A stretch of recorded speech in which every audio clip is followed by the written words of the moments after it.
New Delhi, NYTIMES. Mr. Rahul Verma's son was born gravely ill with digestive problems, but over years of visits to the boy's endocrinologist, Mr. Verma saw the doctor grow increasingly alarmed about a different problem, one threatening healthy children.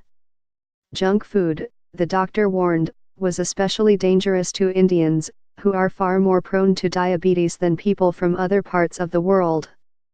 One day in the doctor's waiting room, Mr. Verma noticed a girl who had become fat by compulsively eating potato chips. He decided he had to do something. On one side you have children like my son, who are born with problems, and on the other side you have children who are healthy and everything is fine and you are damaging them giving them unhealthy food, he said. Mr. Verma, who had no legal training, sat late into the nights with his wife, Tulika, drafting a petition in their tiny apartment.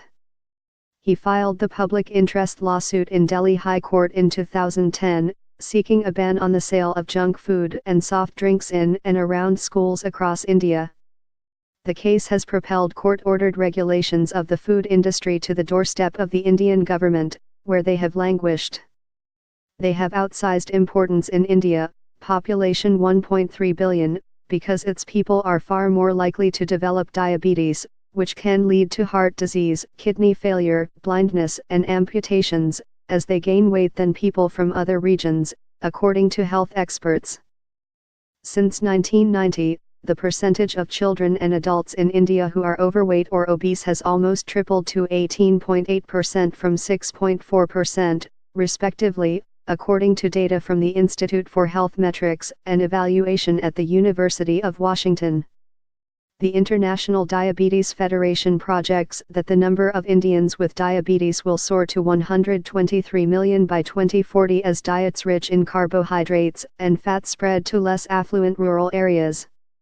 "We are sitting on a volcano," said Dr. Anup Misra, chairman of a diabetes hospital at Fortis Healthcare, one of India's biggest private hospital chains.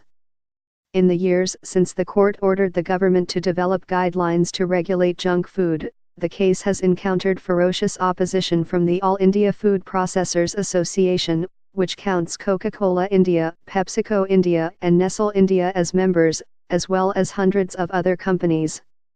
President of the association Subodh Jindal said in an interview that junk food was unfairly blamed for diabetes and obesity.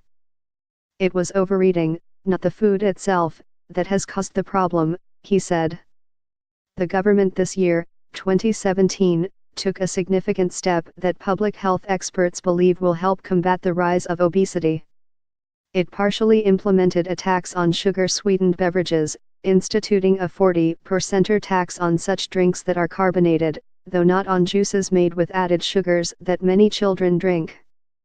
But so far, the regulations to ban sales near schools sought by the court in Mr. Verma's case have led to naught. Mr. Jagat Prakash Nadda, India's Minister of Health and Family Welfare, did not respond to repeated requests for comment, but Mr. Pawan Agarwal, Chief Executive of the Food Safety Standards Authority of India, the body in the ministry responsible for such regulations, insisted that the government's efforts have been sincere.